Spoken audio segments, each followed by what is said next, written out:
ಆನೇಕಲ್ ತಾಲೂಕಿನ ಚಂದಾಪುರ ಪುರಸಭೆ ವ್ಯಾಪ್ತಿಯ ಸರ್ಕಾರಿ ಆಸ್ಪತ್ರೆಯ ಪಕ್ಕದಲ್ಲಿ ಕನ್ನಡ ಸಂಘಟನೆಗಳ ಕಾರ್ಮಿಕ ಒಕ್ಕೂಟದ ರಾಜ್ಯಾಧ್ಯಕ್ಷ ಚಂದಾಪುರದ ಬುಲೆಟ್ ಬಾಬು ಅವರ ಅಧ್ಯಕ್ಷತೆಯಲ್ಲಿ ಗಿಡ ನೆಡುವ ಹಾಗೂ ಸ್ವಚ್ಛತಾ ಕಾರ್ಯಕ್ರಮ ಹಮ್ಮಿಕೊಳ್ಳಲಾಯಿತು. ಈ ಸಂದರ್ಭದಲ್ಲಿ ಮಾತನಾಡಿದ ರಾಜ್ಯಾಧ್ಯಕ್ಷ ಬುಲೆಟ್ ಬಾಬು, ಸರ್ಕಾರಿ ಆಸ್ಪತ್ರೆಯ ಪಕ್ಕದ ಪ್ರದೇಶವು ಹಲವು ವರ್ಷಗಳಿಂದ ಸ್ವಚ್ಛತೆ ಕೊರತೆಯಿಂದಾಗಿ ದುರ್ವಾಸನೆ ಬೀರುತ್ತಿತ್ತು.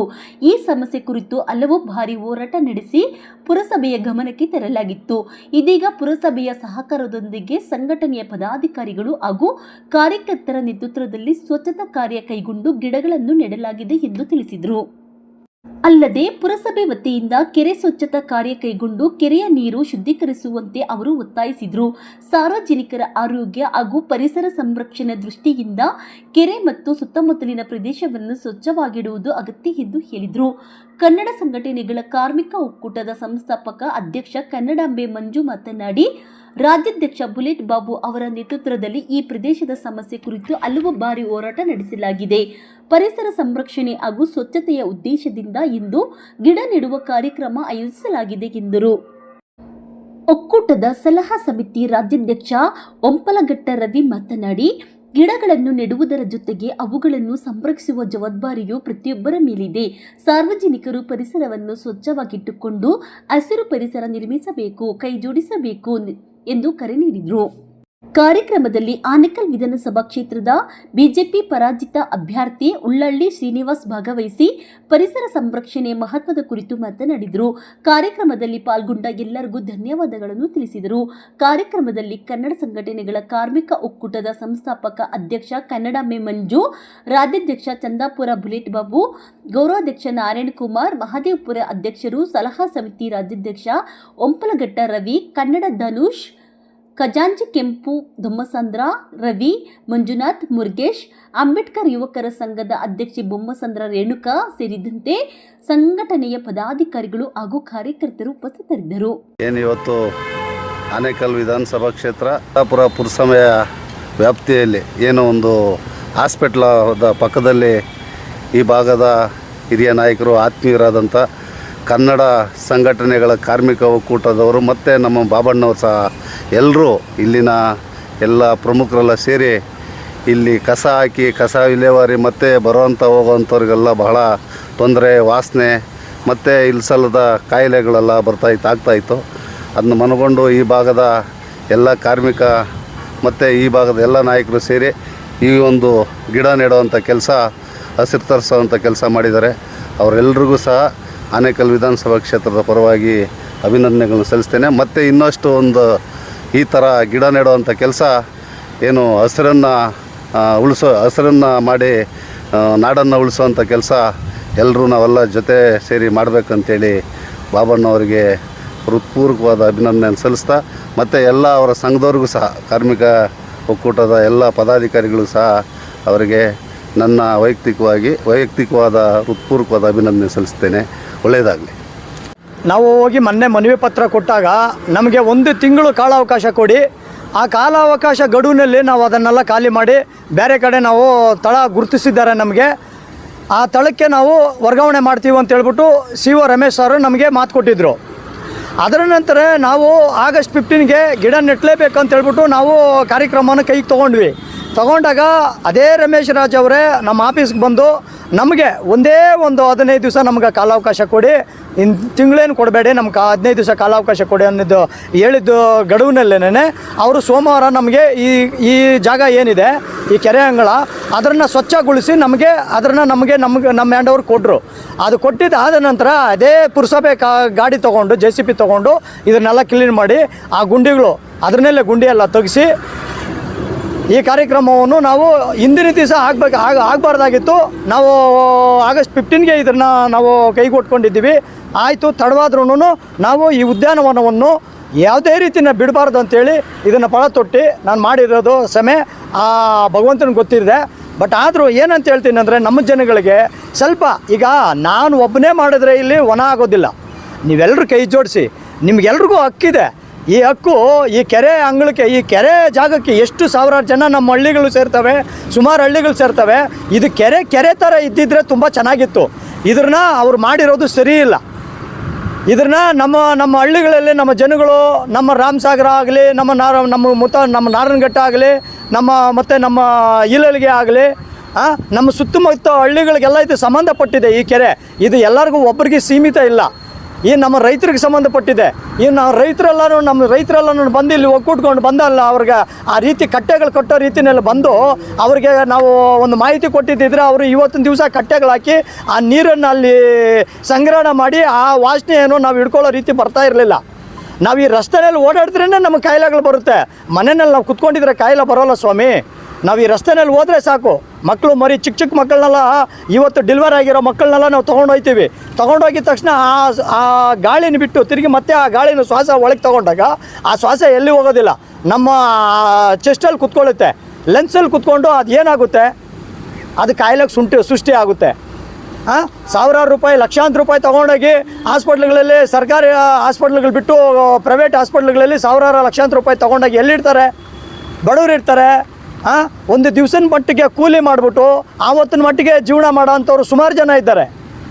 ದಯವಿಟ್ಟು ಹೇಳ್ತೀನಿ, ಎಲ್ಲರಿಗೂ ಹಕ್ಕಿದೆ, ನಮ್ಮೊಬ್ಬರಿಗೆ ಹಕ್ಕಿಲ್ಲ. ಇದು ಎಲ್ಲರಿಗೂ ನಮ್ಮ ನಾಡಲ್ಲಿ, ನಮ್ಮ ನುಡಿನಲ್ಲಿ, ಇದರಲ್ಲಿ ನಮ್ಮ ಕನ್ನಡನ ಉಳಿಸ್ಬೇಕು, ಕನ್ನಡನ ಬೆಳೆಸಬೇಕು ಅಂತ ಹೇಳಿದ್ರೆ ಈ ಶಶಿ ಉಳಿದು ಈ ಶಶಿ ಬೆಳೆದ್ರೇ ನಮ್ಮ ಕನ್ನಡನ ಉಳಿತೈತೆ, ನಮ್ಮ ಕನ್ನಡನ ಬೆಳೀತೈತೆ. ಇದನ್ನು ನೀವು ಕೈಗೆ ತಗೊಳ್ಳಿ. ನೀವು ಎಚ್ಚೆತ್ಕೊಂಡ್ರೆ ನಮ್ಮ ಜೊತೆಗೆ ನೀವು ಕೈ ಜೋಡಿಸಿ, ನಮ್ಮ ಜೊತೆಗೆ ಕೈ ಜೋಡಿಸಿ, ಇಲ್ಲ ನಿಮ್ಮ ಜೊತೆಗೆ ನಾವು ಕೈ ಜೋಡಿಸ್ತೀವಿ. ಬನ್ನಿ, ಈ ಉದ್ಯಾನವನವನ್ನು ಇನ್ನೂ ಅಭಿವೃದ್ಧಿ ಮಾಡೋಣ. ಇಂಥ ಕೆಲಸಗಳು ಇನ್ನೂ ಹಲವಾರು ಮಾಡೋದಿದೆ. ನಮ್ಮ ಸಾಲ್ಮಾರ್ ತಿಮ್ಮಕ್ಕನು ಆ ಯಮ್ಮ ಬಿಂದಿಗೆಗಳಲ್ಲಿ ಹೊತ್ಕೊಂಬಂದು ನೀರಟ್ಟಿ ಆ ಗಿಡಗಳನ್ನ ಬೆಳೆಸಿರೋದ್ರಿಂದ ಆ ಯಮ್ಮನ ಹೆಸರು ಎಲ್ಲಿಗೋ ಹೋಗಿದೆ. ಆ ರೀತಿ ಆ ಮಟ್ಟದಲ್ಲಿ ನಾವು ಆಗಿಲ್ಲ ಅಂದರೂ ಹೋಗಲಿ, ಆ ಹೆಸ್ರಿಗಾದರೂ ನಾವು ಒಂದು 4 ಬಿಂದಿಗೆ ಅಟ್ಟಿ ಒಂದು ಗಿಡನಾದರೂ ಬೆಳೆಸಿದ್ರೆ ಅದು 4 ಜನಕ್ಕೆ ಆಶ್ರಯ ಕೊಡುತ್ತೆ, 4 ಜನಕ್ಕೆ ನೆರಳು ಕೊಡುತ್ತೆ. ಅದೇ ಮಳೆ ಹೊಡೆದಾಗ ನಾವು ಮಳೆನಲ್ಲಿ ನಿಂತ್ಕೊಳ್ಳಲ್ಲ, ಅದೇ ಬಿಸಿಲು ಹೊಡೆದಾಗ ಬಿಸಿಲಲ್ಲಿ ನಿಂತ್ಕೊಳ್ಳಲ್ಲ. ಅದೇ ಗಿಡ ಆ ಬಿಸಿಲು ಹೊಡೆಯೋ ಸಮಯದಲ್ಲಿ ಆ ಗಿಡದಲ್ಲಿ ನಿಂತ್ಕೊಂಡ್ರೆ ಆ ಗಿಡದಲ್ಲಿ ತಂಪು ಕೊಡುತ್ತೆ. ಆ ತಂಪು ಕೊಟ್ಟಿದ್ದ ಸಮಯದಲ್ಲಿ ಆ ಗಾಳಿ ವಾತಾವರಣ ನಾವು ಹೇಳ್ಕೊಂಡಾಗ ನಮ್ಮ ದೇಹ ಶುದ್ಧಿ ಆಗುತ್ತೆ. ಇದ್ರನ್ನೆಲ್ಲನೂ ನೀವೆಲ್ಲ ಮಣಗೂಡ್ಕೊಂಡು ದಯವಿಟ್ಟು ಹೇಳ್ತೀನಿ, ಎಲ್ಲರೂ ನೋಡಿ, ಇವ್ರು ಏನೋ ಮಾಡ್ತಾರೆ, ಅವ್ರೇನೋ ಮಾಡ್ತಾರೆ ಅಂದ್ಕೋಬೇಡಿ. ನೀವು ನಮ್ಮ ಅಣ್ತಮ್ಮಂದ್ರೆ, ನಾವು ನಿಮ್ಮ ಅಣ್ತಮ್ಮಂದ್ರೆ. ನಾವು ಒಂದು ಕಲ್ಲು ಎತ್ಕೊಂಡ್ರೆ, ಒಬ್ಬನ ಒಂದು ಕಲ್ಲು ಎತ್ಕೊಂಡಾಗ ಅಲ್ಲಿ ಹಾಕಿದ್ರೆ ಅದು ಒಣ ಆಗೋದಿಲ್ಲ. ಆ ಒಂದು ಕಲ್ಲು ಜೊತೆಗೆ 100 ಕಲ್ಲು ಹಾಕಿದ್ರೆ ಅದು ಒಣ ಆಗುತ್ತೆ, ಅದು ಅಭಿವೃದ್ಧಿ ಆಗುತ್ತೆ, ಅದು ಜನಗಳಿಗೆ ಮುಟ್ಟುತ್ತೆ, ಅಧಿಕಾರಿಗಳು ಮುಟ್ಟುತ್ತೆ. ಅಧಿಕಾರಿಗಳು ಆವಾಗ ಎಚ್ಚೆತ್ಕೊತಾರೆ, ಎಚ್ಚೆತ್ಕೊಂಡು ಆವಾಗ ನಮ್ಮ ಕೆಲಸಗಳಿಗೆ ತೊಡಗ್ತಾರೆ. ನಾವು ಅದೇ ಕೆಲಸದಲ್ಲಿ ಒಬ್ಬೊಬ್ಬರೇ ಹೋಗಿ ನೀನು ಹಂಗೆ ಮಾಡಪ್ಪ, ನೀನು ಹಿಂಗೆ ಮಾಡಪ್ಪ ಅಂತ ಹೇಳಿದ್ರೆ ಅವರು ತಿಕ್ಕು ಕೂಡ ಉಜ್ಕೊಳ್ಳಲ್ಲ. ನೀನು ಇವಾಗ ಹೇಳ್ದೆ, ನಾನು ಕೇಳ್ದೆ ಬಿಡೋ ಅಂತಾರೆ. ಅದೇ ನಾವೆಲ್ಲರೂ ಸೇರಿ, ನಾವೆಲ್ಲರೂ ಗುಂಪು ಕೂಡ್ಕೊಂಡು ಅಲ್ಲಿ ಹೋದಾಗ, ಇದರಲ್ಲಿ ಏನೋ ಇದೆ, ನಾಳೆ ದಿವಸ ಇದ್ರನ್ನೇನಾದರೂ ನನ್ನ ಕೈಗೆ ತೊಗೊಂಡಿಲ್ಲ ಅಂದರೆ ನಾಳೆ ದಿವಸ ನನ್ನ ಬುಡಕ್ಕೆ ಬರುತ್ತೆ ಅಂಥೇಳಿ ಅವ್ರು ಎಚ್ಚೆತ್ಕೊತಾರೆ. ದಯವಿಟ್ಟು ಹೇಳೋದು ನಮ್ಮ ಜನಗಳಿಗೆ ಎಲ್ರಿಗೂ ಹೇಳ್ತಾ ಇದ್ದೀನಿ, ನನ್ನ ಒಬ್ಬನ ಕೆಲಸ ಅಲ್ಲ, ಎಲ್ಲ ಇವತ್ತು ನಾನು ಏನು ಮಾಡ್ತಾಯಿದ್ದೀನಿ ಈ ಕೆಲಸ ನಮ್ಮ ಜನಗಳಿಗೆ ಎಲ್ಲರಿಗೂ, ನಮ್ಮ ರೈತರಿಗೆ, ನಮ್ಮ ಬಂಧುಗಳಿಗೆ, ನಮ್ಮ ಬಳಗಕ್ಕೆ, ನಮ್ಮ ಇಲ್ಲಿ ಬಂದಿರೋ ನಮ್ಮ ಕಾರ್ಯಕರ್ತರಿಗೆ ಎಲ್ಲರಿಗೂ ಅನ್ವಯಿಸಿದ್ದು, ನಮ್ಮ ಹಳ್ಳಿ ಜನಗಳಿಗೆ ಅನ್ವಯಿಸಿದ್ದು. ದಯವಿಟ್ಟು ಹೇಳ್ತೀನಿ, ಇಂಥ ಕೆಲಸಗಳು ಹಲವಾರು ಕಡೆ ಮಾಡಿ ಇದನ್ನು ಅಭಿವೃದ್ಧಿ ಮಾಡೋಣ. ಆದರೂ ಇಲ್ಲಿ ಸ್ವಲ್ಪ ಕೆರೆ ವಿಚಾರ ಸ್ವಲ್ಪ ತಲೆಗೆ ಎತ್ಕೊಳ್ಳಿ ಸ್ವಾಮಿ. ನಮ್ಮ ಇಲಲ್ಗೆ ಅವ್ರಿಗೆ ಹೇಳ್ತಾ ಇದ್ದೀನಿ, ನಮ್ಮ ರಾಮಸಾಗರದವ್ರಿಗೆ ಹೇಳ್ತಾ ಇದ್ದೀನಿ, ಸ್ವಲ್ಪ ಎಚ್ಚೆತ್ಕೊಳ್ಳಿ. ನೋಡಿ, ಅಲ್ಲಿ ಇಲಲ್ಗೆ ಕೆರೆನ ಅದನ್ನು ಬಂದ್ಬಿಟ್ಟು ಪಾರ್ಕು, ಉದ್ಯಾನವನ ಅದನ್ನೆಲ್ಲ ನೀಟಾಗಿ ಮಾಡಿದ್ದೀರಾ. ನಮ್ಮ ಕೆರೆನ ಯಾಕೆ ಈ ಥರ ಮಾಡಿದ್ದೀರಾ? ಕಟ್ಟೆಗಳಾಗ್ಬಿಟ್ಟು ಅಲ್ಲಿ ಹೋದರೆ ಅಜ್ಜೆ ಇಕ್ಕಿದ್ರೆ ಹಾವುಗಳು ಅವು ಇವು ಬರ್ತಾ ಇದ್ದಾವೆ. ಈ ರೀತಿ ಮಾಡೋ ಅಂಥ ಅಧಿಕಾರ ನಿಮ್ಗೆ ಯಾರು ಕೊಟ್ಟರು? ನೀವೆಲ್ಲ ಬಂಡವಾಳಶಾಹಿಗಳಾದರು. ಲಾಸ್ಟ್ ಟೈಮು ಶಿವ ಮೇಡಮ್ ಇದ್ದರು, ಆ ಮೇಡಮ್ ನೇತೃತ್ವದಲ್ಲಿ ನಮ್ಮ ಇವರು ಏನೋ ಇಂಜಿನಿಯರು ಯಾರಪ್ಪ ಆದರ್ಶ ಅವ್ರ ನೇತೃತ್ವದಲ್ಲಿ, ನಮ್ಮ ಶಿವ ಅವ್ರ ಮೇಡಮ್ ನೇತೃತ್ವದಲ್ಲಿ ಈ ಕಟ್ಟೆಗಳಾಕಿ ಈ ನೀರನ್ನು ಸಂಗ್ರಹಣೆ ಮಾಡಿದ್ದಾರೆ. ಈ ನೀರನ್ನು ಸಂಗ್ರಹಣೆ ಮಾಡೋದಲ್ಲ, ನಿಮಗೆ ಅಷ್ಟು ಕಾಲೇಜು ಇದ್ದರೆ ನೀರನ್ನು ಸಂಗ್ರಹಣೆ ಮಾಡೋ ಬದಲು ಅಲ್ಲಿ ಫಿಲ್ಟ್ರ್ ಹಾಕಿ ಶುದ್ಧಿ ಮಾಡಿಬಿಡಿ. ನೀವು ಫಿಲ್ಟ್ರ್ ಹಾಕಿ ಶುದ್ಧಿ ಮಾಡೋದು ಬಿಟ್ಬಿಟ್ಟು ನಿಮ್ಮ ಜಾಬ್ಗಳು ತುಂಬಿಸ್ಕೊಳ್ಳೋದಕ್ಕೋಸ್ಕರ, ನಿಮ್ಮ ಪ್ಯಾಕೆಟ್ಗಳು ತುಂಬಿಸೋದಕ್ಕೋಸ್ಕರ, ನಿಮ್ಮ ಬ್ಯಾಂಕ್ಗಳು ತುಂಬಿಸ್ಕೊಳ್ಳೋದಕ್ಕೋಸ್ಕರ ಕಟ್ಟೆಗಳಾಕಿ ಈ ರೀತಿ ಅಧ್ವಾನ ಮಾಡಿ ಆ ನೀರನ್ನು ಒಂದು ಕಡೆ ಬಿಡೋದಂತೆ, ಈ ನೀರನ್ನ ಈ ಕಡೆ ಬಿಡೋದೆ. ಎಷ್ಟು ಸರಿ ಸ್ವಾಮಿ ಇದಲ್ಲ? ಏನಕ್ಕೆ ಸ್ವಾಮಿ ಹಿಂಗೆಲ್ಲ ಮಾಡ್ತೀರಾ? ನೀವು ಮಾಡಿದ್ರೆ ತಾನೇ ಎಷ್ಟು ದಿನ ಇರ್ತೀರಾ? ಆ ದುಡ್ಡನ್ನು ತಾನೇ ತೊಗೊಂಡು ಎಷ್ಟು ದಿನ ತಿಂತೀರಾ? ನಿಮಗೇನು ಇದೆಲ್ಲನೂ ಅನುಕೂಲ ಇರುತ್ತೆ? 4 ಜನಕ್ಕೆ ಒಳ್ಳೇದು ಮಾಡಿರಿ. 4 ಜನಕ್ಕೆ ಒಳ್ಳೇದು ಮಾಡಿದ್ರೆ ನಾವಿಲ್ಲಿ ಒಂದಷ್ಟು, ನಾನು 91ರಲ್ಲಿ ಇಲ್ಲಿಗೆ ನಾನು ಬಂದವನು. 91ರಲ್ಲಿ ಇಲ್ಲಿ ಕರ್ಸ್ಕುಂಟೆ ಇತ್ತು. ಈ ಕಟ್ಟೆ ಅಲ್ಲಿ ಗಂಟ ಇತ್ತು. ಎಷ್ಟು ಸ್ವಚ್ಛವಾಗಿತ್ತು ಗೊತ್ತಾ ಸ್ವಾಮಿ ನೀರು? ನಾವೆಲ್ಲನೂ ಇಲ್ಲಿ ಬಂದು ನೀರು ಕೈಯಲ್ಲಿ ತೊಳ್ಕೊಂಡು ನೀರು ಕುಡ್ದಿದ್ದೀವಿ. ಈ ಕೆರೆಯಲ್ಲಿ ನಮ್ಮ ದನಗಳು ನೀರು ಕುಡ್ದಿದ್ದಾವೆ, ನಮ್ಮ ರೈತರು ಹುಲ್ಲುಗಳು ಕೊಯ್ಕೊಂಡೋಗಿದ್ದಾರೆ. ಇವತ್ತಿನ ದಿವಸ ದನ ಅಲ್ಲ, ಅಲ್ಲಿ ಒಂದು ನಾಯಿ ಕೂಡ ಹೋಗೋದಕ್ಕೆ ಭಯ ಪಡ್ತೈತೆ. ಯಾಕಂದರೆ ಅದರಲ್ಲಿರೋ ಜೀವಗಳಂಥವು, ಅವುಗಳಿಗೂ ಮನುಷ್ಯದೆ, ಅವುಗಳಿಗೂ ಮನುಷ್ಯತ್ವ ಇದೆ. ಏನಲ್ಲ ಅಜ್ಜೆ ಇಟ್ರೆ ಬಂದು ಎಲ್ಲಿ ಕಚ್ಚುತ್ತೋ, ಏನು ಅಜ್ಜೆ ಇಟ್ರೆ ಏನಾಗುತ್ತೋ ಅನ್ನೋ ಭಯದಿಂದ ಓಡಾಡ್ತಾ ಇದ್ದಾವೆ. ದಯವಿಟ್ಟು ಹೇಳ್ತೀನಿ, ಇದ್ರ ವಿಚಾರದಲ್ಲಿ ಸ್ವಲ್ಪ ಎಚ್ಚೆತ್ಕೊಳ್ಳಿ. ಮುಂದಿನ ದಿನಗಳಲ್ಲಿ ನಾವು ಹೇಳಿರೋದು ಏನಾನ ಉಡಾತ್ಮೆ ಮಾಡಿದ್ರೆ ಮುಂದಿನ ದಿನಗಳಲ್ಲಿ ನೀವು ಮಾಡಬೇಡ್ರಿ, ನಾವೇ ಮಾಡ್ತೀವಿ. ನಾವೇ ನಿಂತ್ಕೊಂಡು ಇದ್ರನ್ನ ಸ್ವಚ್ಛ ನಾವೇ ಮಾಡ್ತೀವಿ. ಆ ಗಿಡಗಳು ನಾವೇ ಹೊಡಿತೀವಿ, ಆ ಏನೇನಿದೆ ಆ ಹೊಲನೂ ನಾವೇ ಮಾಡ್ತೀವಿ. ಸ್ವಾಮಿ ನಾವು ಮಾಡ್ತೀವಿ, ನಿಮ್ಮ ಪ್ಯಾಕೆಟ್ಗಳಿಗೆ ಇದು ನಾವು ಮಾಡ್ಸಿದ್ದೀವಿ ಅಂತ ಹೇಳ್ಬಿಟ್ಟು ಮಾರ್ಕ್ ಹಾಕ್ಬಿಟ್ಟು ನೀವು ದುಡ್ಡು ತೊಗೊಂಡು ನೀವು ಜೋಬ್ಗಳಲ್ಲಿ ಇಟ್ಕೊಳ್ಳಿ. ಇಷ್ಟು ಮಾಡಿದ್ರೆ ನಿಮಗೆ ಒಳ್ಳೆಯದಾಗುತ್ತೆ. ಇದೆಷ್ಟು ಸರಿ ಸ್ವಾಮಿ? ಇದೆಲ್ಲ ಸರಿ ಬರೋದಿಲ್ಲ. ಇಲ್ಲಿ ಗೌರ್ಮೆಂಟ್ ಹಾಸ್ಪಿಟಲ್ ಇದೆ, ಒಂಚೂರು ಎಚ್ಚೆತ್ಕೊಳ್ಳಿ. ನಾಳೆ ದಿವಸ ನಿಮ್ಮ ಅಮ್ಮನೋ ಇಲ್ಲ ನಿಮ್ಮ ಅಕ್ಕನೋ ಇಲ್ಲ ನಿಮ್ಮ ತಾಯಿನೋ ಯಾರೋ ಒಬ್ಬರು ಕಾಯಿಲೆ ಪಟ್ಟು ನೀನೆಲ್ಲೋ ಹೋಗಿರ್ತೀಯ, ಆವಾಗ ಗೌರ್ಮೆಂಟ್ ಹಾಸ್ಪಿಟ್ಲ್ ಆಧಾರ ಆಗಿರುತ್ತೆ. ಪ್ರೈವೇಟ್ ಹಾಸ್ಪಿಟ್ಲಿಗೆ ಹೋದರೆ ಅವ್ನು ಸಾವಿರಾರು ರೂಪಾಯಿ ಲಕ್ಷಾಂತರ ರೂಪಾಯಿ ಬಿಲ್ ಬರೀತಾನೆ. ಆ ಬಿಲ್ ಕೊಡ್ದಿದ್ದು ಆ ಸತ್ತೋಗಿರೋ ಹೆಣ ಸಮೇತ ಅವ್ನು ಆಚೆ ಬಿಡೋಲ್ಲ. ಆ ಬಿಲ್ ಕೊಡ್ದಿದ್ದು ತಿರ್ಗಿ ನಾವೇನ ಮಾತಾಡೋಕೆ ಹೋದರೆ ಲೋಕಲ್ ರೌಡಿಗಳನ್ನ ಬಿಡ್ತಾರೆ ಮಾತಾಡೋಂತ. ಅವ್ರು ಬಂದು ಮಾತಾಡಿದಾಗ ಅವ್ರಿಗೆ ನಾವೇನು ಉತ್ತರ ಕೊಡೋಕ್ಕಾಗೋದಿಲ್ಲ. ನಾವು ಭಯಪಟ್ಟು ಅವ್ರಿಗೆ ನಾವು ದುಡ್ಡುಗಳು ಕೊಟ್ಟು ನಾವು ಆಚೆ ಕರ್ಕೊಂಡು ಬರ್ಬೇಕು ಪೇಷೆಂಟ್ನ. ಅದೇ ನಮ್ಮ ಗೌರ್ಮೆಂಟ್ ಹಾಸ್ಪಿಟ್ಲ್ ಸ್ವಚ್ಛವಾಗಿ ಶುದ್ಧಿಯಾಗಿದ್ದರೆ, ನಮ್ಮ ಸರ್ಕಾರಗಳೆಲ್ಲ ಎಚ್ಚೆತ್ಕೊಂಡು ಈ ಗೌರ್ಮೆಂಟ್ ಹಾಸ್ಪಿಟ್ಲ್ ಅಭಿವೃದ್ಧಿ ಮಾಡಿದ್ರೆ, ಆ ಪ್ರೈವೇಟ್ ಹಾಸ್ಪಿಟ್ಲಿಗೆ ಹೋಗಿ ದುಡ್ಡು ಕಟ್ಟೋ ಬದಲು ಈ ಹಾಸ್ಪಿಟ್ಲಲ್ಲೇ ಬಂದು ಚಿಕಿತ್ಸೆ ಮಾಡಿಕೊಂಡು ಚೇತರಿಸ್ಕೊಂಡು ಅವ್ರ ಮನೆಗೆ ಅವ್ರು ಹೋಗ್ತಾರೆ ಸ್ವಚ್ಛವಾಗಿ. ಈ ರೀತಿ ಇದನ್ನು ಮಾಡಿದ್ರೆ ದೇವ್ರು ಒಳ್ಳೇದು ಮಾಡ್ತಾನೆ. ಏನು ಎಲ್ಲರೂ ಒಂದೊಂದು ದಿವಸ ಹೋಗೋದೆ, ಯಾರು ಏನು ಶಾಶ್ವತ ಇಲ್ಲ ಈ ಲೈಫಲ್ಲಿ. ಏನು ಮಾಡಿದ್ರು ಈ ಶ್ವಾಸ ಇರೋ ತನಕ ಆಸ್ತಿ ಬೇಕು, ಈ ಪಾಸ್ತಿ ಬೇಕು, ಈ ಬಿಲ್ಡಿಂಗ್ ಬೇಕು, ಆ ಬಿಲ್ಡಿಂಗ್ ಬೇಕು, ದುಡ್ಡು ನನಗೆ ಜಾಸ್ತಿ ಬೇಕು ಅಂತೀರ. ಆ ದುಡ್ಡು ನೀವು ತಿನ್ನಲ್ಲ. ನೀವು ಎಷ್ಟು ಸಂಪಾದನೆ ಮಾಡಿಟ್ರು ಅದು ತಿನ್ನೋರು ಯಾರೋ ಬೇರೆ ಒಬ್ರು ಇರ್ತಾರೆ. ಆ ದುಡ್ಡು ಕ್ಷಮೆ ಹಂಗಿರುತ್ತೆ, ಆ ದುಡ್ಡು ಜನದ್ದು ದೋಷ ಹಂಗಿರುತ್ತೆ, ಅದ್ರ ಮೇಲೆ ಆ ಪಾಪ ದೋಷ ಹಂಗೆ ಸುತ್ತಿರುತ್ತೆ. ಅರ್ಥ ಮಾಡಿಕೊಂಡು ನಿಮ್ಗೆ ಎಷ್ಟು ಬೇಕು ಅಷ್ಟು ಸಂಪಾದನೆ ಮಾಡ್ಕೊಳ್ಳಿ. ಮಾಡಬೇಡ ಅಂತ ನಾವೇನು ಹೇಳೋ ಅಂತ ನಮಗೇನು ಇದಿಲ್ಲ. ಮಾಡ್ಕೊಳ್ಳಿ, ನಿಮಗೂ ಹೊಟ್ಟೆ ಇದೆ, ನಿಮಗೂ ಕೆಲಸ ಕಾರ್ಯಗಳಿದ್ದಾವೆ, ನಿಮಗೂ ಬೇರೆ ಕಡೆ ನ್ಯಾಯ ಧರ್ಮಗಳು ಇರ್ತವೆ. ಮಾಡ್ಕೊಳ್ಳಿ, ಎಷ್ಟು ಬೇಕು ಅಷ್ಟು ನ್ಯಾಯಬದ್ಧವಾಗಿ ಮಾಡಿ. ಸ್ವಚ್ಛಕ್ಕೆ ಒಂದು ಆದ್ಯತೆ ಕೊಡಿ. ಸ್ವಚ್ಛ ಮಾಡಿ ನಮಗೆಲ್ಲನೂ ಒಳ್ಳೆ ರೀತಿಯಲ್ಲಿ ಬದುಕೋದಕ್ಕೊಂದು ಅವಕಾಶ ಮಾಡಿಕೊಡಿ. ಈ ರೀತಿ ಉದ್ಯಾನವನವನ್ನು ಮಾಡೋದಕ್ಕೆ ನೀವೇನೇ ಪುರಸಭೆಯಲ್ಲಿ ಕೂತ್ಕೊಂಡು ನೀವು ಅಲ್ಲಿ ಈ ಪುರಸಭೆದು ಬಿಡ್ತಿರಲ್ಲ, ನೀವು ಆಕ್ಷನ್ ಬಿಡ್ತಿರಲ್ಲ, ಈ ಸಂತೆಗಳದು ಇವೆಲ್ಲ ಆಕ್ಷನ್ಗಳು ಬಿಡ್ತಿರಲ್ಲ, ಆ ದುಡ್ಡುಗಳೆಲ್ಲ ನೀವೇನು ಮಾಡ್ತೀರಾ? ನಿಮ್ಮ ಮನೆಗಳಿಗೆ ಎತ್ಕೊಂಡು ಹೋಗ್ತೀರಾ? ಅಭಿವೃದ್ಧಿ ಮಾಡಿರಿ. ಆ ಸಂತೆ ಬೀದಿಗಳಲ್ಲಿ ಮತ್ತು ಆ ಕೈ ಸಾಲಗಳಲ್ಲಿ ಪಾಪ ಅಲ್ಲೆಲ್ಲ ಇಟ್ಕೊಂಡಿರ್ತಾರೆ ಜನಗಳು, ಬಡವರು ಬೊಗ್ಗರು ಅಲ್ಲೆಲ್ಲ ಇಟ್ಕೊಂಡಿರ್ತಾರೆ, ಬಂಡಿಗಳಾಗೆ ಮತ್ತು ಕೆಳಗಡೆ ಭೂಮಿ ಮೇಲೆ ಇಟ್ಕೊಂಡಿರ್ತಾರೆ. ಅವ್ರಿಗೆಲ್ಲ ನೀವೆಲ್ಲ ಒಂದು ಜಾಗ ಕಲ್ಪಿಸ್ಕೊಟ್ಟು ಅವ್ರನ್ನೆಲ್ಲನೂ ನೀವು ತೆರವುಗೊಳಿಸ್ಬೇಕು. ನೀವು ಏಕಾಏಕಿ ಹೆಂಗೆ ತೆರವುಗೊಳಿಸ್ತೀರಾ? ನಿಮ್ಗೆ ಯಾರ ಅಧಿಕಾರ ಕೊಟ್ಟಿರೋದು? ತೆರವುಗೊಳಿಸೋದಕ್ಕೆ ಮುಂದೆ ಅವ್ರಿಗೊಂದು ಜಾಗ ಕೊಡಿ, ಒಂದು ಜಾಗ ಗುರುತಿಸಿ. ಅವರು ಬಡವರಿದ್ದಾರೆ, ಅವರೇನೋ ನಿಮ್ಮಂಗೆ ಕೋಟಿಗಳು ಸಂಪಾದನೆ ಮಾಡೋರಲ್ಲ. ಏನೋ ಅವರು ಈ ಮಕ್ಕಳನ್ನ ಈ ಸ್ಕೂಲ್ಗಳು ಶಾಲೆಗಳಿಗೆ ಹಾಕಿರ್ತಾರೆ, ಗೌರ್ಮೆಂಟ್ ಶಾಲೆಗಳಿಗೋ ಇನ್ನೊಂದು ಶಾಲೆಗಳಿಗೋ ಅವ್ರು ಬುಕ್ ತೆಗಿಬೇಕು, ಪೆನ್ ತೆಗಿಬೇಕು, ಬಟ್ಟೆ ತೆಗಿಬೇಕು, ಇಂಥ ವಿಚಾರಗಳೆಲ್ಲ ಇರ್ತವೆ. ಪುರಸಭೆಯವರಾಗಲಿ ನಮ್ಮ ಸರ್ಕಾರಗಳಾಗಲಿ ಎಚ್ಚೆತ್ಕೊಳ್ಳಿ. ದಯವಿಟ್ಟು ಹೇಳ್ತೀನಿ, ನಿಮ್ಮನ್ನು ಕೇಳ್ಕೊಳ್ಳೋದಿಷ್ಟೇ, ನಿಮ್ಮನ್ನು ನಾವು ವಿರೋಧಿಸ್ತಾ ಇಲ್ಲ, ನಿಮ್ಮನ್ನು ಕೇಳ್ತಾ ಇದ್ದೀವಿ, ನಿಮಗೆ ಎಚ್ಚರಿಸ್ತಾ ಇದ್ದೀವಿ. ನೀವು ಎಚ್ಚರಿಸ್ಕೊಳ್ಳಿಲ್ಲ, ನಾವು ಎಚ್ಚರಿಸ್ತಾ ಇದ್ದೀವಿ.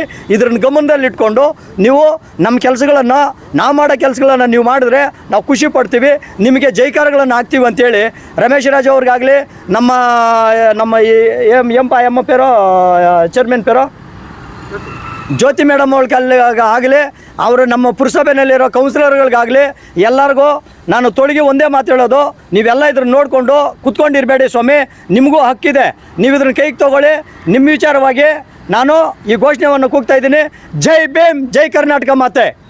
ಕಾರ್ಯಕ್ರಮ ಪರಿಸರ ಜಾಗೃತಿ ಅಭಿಯಾನದ ಕಾರ್ಯಕ್ರಮ ಚಂದಾಪುರ ಪುರಸಭೆಯ ಕಚೇರಿ ಪಕ್ಕದಲ್ಲಿ ಸಮುದಾಯ ಆರೋಗ್ಯ ಕೇಂದ್ರ ಇದೆ. ಸಮುದಾಯ ಆರೋಗ್ಯ ಕೇಂದ್ರದ ಎದುರುಗಡೆ ಲಾರ್ವಿನ್ ಎಜುಕೇಷನಲ್ ಶಾಲೆ ಇದೆ.